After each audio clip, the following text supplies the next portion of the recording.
অভিযোগ নিয়ে। উনি আমি ভয় পাই না।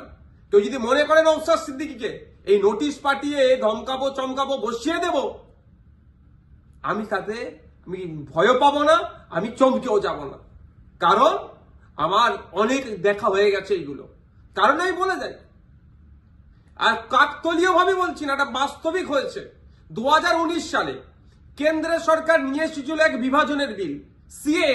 যখন আমার বড় ভাইজান পিরজাদা আব্বাস সিদ্দিকীর নেতৃত্বে সারা বাংলায় যখন বিজেপির বিরুদ্ধে আন্দোলন আমরা সংগঠিত করেছিলাম, ওই সময় গভীর রাত্রে আমাদের বাড়িতে পুলিশের দ্বারা হামলা চালানো হয়েছিল।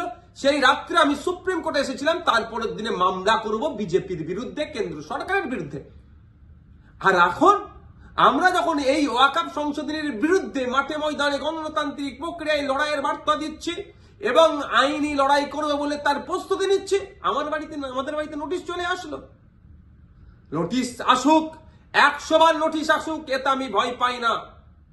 কিন্তু এটুকু আমি বাংলার মানুষকে জানিয়ে রাখতে চাই যে যারা প্রতিনিয়ত মুসলিমদের বিরুদ্ধে কথা বলছে, মাদ্রাসা নিয়ে কথা বলছে, মসজিদ নিয়ে কথা বলছে, কোরআন শরীফ নিয়ে কথা বলছে, তাদের বিরুদ্ধে নোটিশ যাচ্ছে না কেন, তাদের বিরুদ্ধে আইনত ব্যবস্থা গ্রহণ করছে না কেন?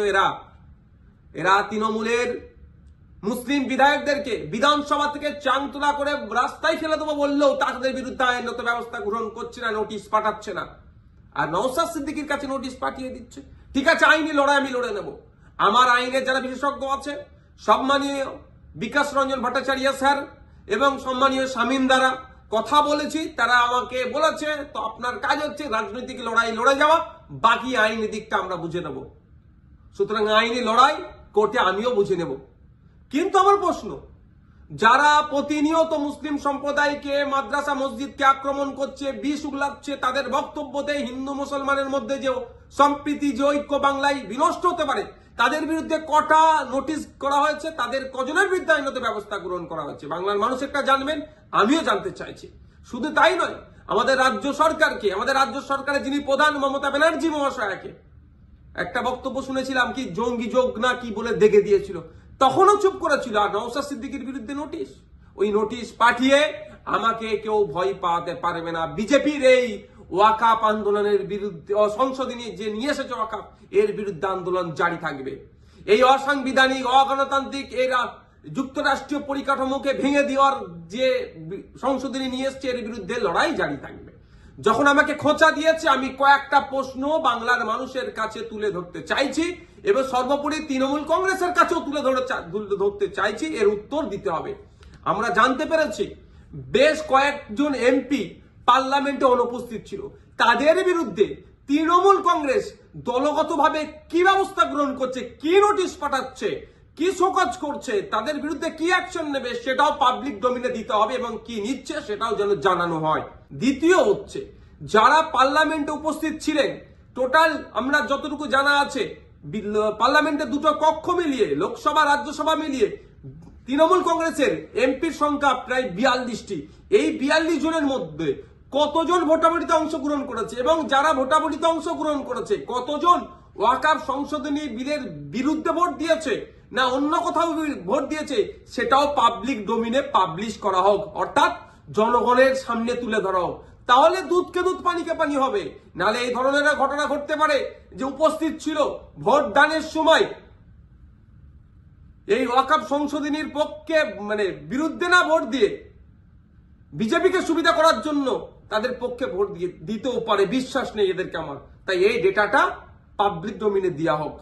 আর 3 নম্বর যেটা, যে 2021 সালে এমএলএ বিধানসভা নির্বাচনের সময় বলেছিল বিজেপিকে আটকাতে হবে, ভোটটা আমাদের দিন তৃণমূল কংগ্রেস। যারা আজকের দিনে এমএলএ, তারা বক্তব্য দিতে গিয়ে বলেছিল যে বিজেপির বিরুদ্ধে লড়াই করতে গেলে ওনাকে জিতাতে হবে, ওনাকে জিতিয়েছেন, এখন লড়াই করবে না বিজেপির বিরুদ্ধে, না ঘরে ঢুকে চুপ করে বসে থাকবে? লড়াইটা কেমন ভাবে হবে? গণতান্ত্রিক প্রক্রিয়ায় মাঠে ময়দানে নেবে আন্দোলন সংগঠিত করতে হবে, আর একটা গণতান্ত্রিক প্রক্রিয়ায় আইনের সহযোগিতা নিতে হবে। এই যে বিজেপি ওয়াকফ সংশোধনী বিল নিয়ে এসেছে, এটাকে প্রত্যাহার করার দুটো রাস্তা। একটা হচ্ছে জনগণের চাপ সৃষ্টি করে, যেটা সংখ্যালঘুদের উপরে যে দমনপীড়ন হচ্ছে, ভারতবর্ষের পশ্চিম বাংলায় সংখ্যাগুরু মানুষদেরকে দায়িত্ব নিতে হবে।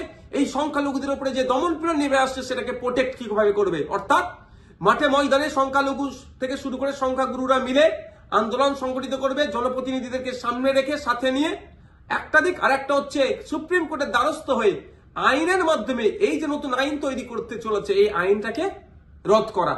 এখন আমার বলার বিষয়, পশ্চিমবাংলায় 200-র অধিক তৃণমূল কংগ্রেসের বিধায়ক আছে। সেই সমস্ত বিধায়কদেরকে প্রত্যেকজন যাতে একটা করে মামলা করে, তার জন্য প্রস্তুতি নিতে হবে।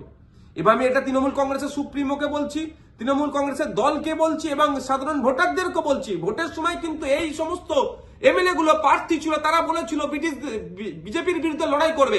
আজকে বিজেপির বিরুদ্ধে লড়াই দেখানোর জায়গা হচ্ছে মামলা করতে হবে।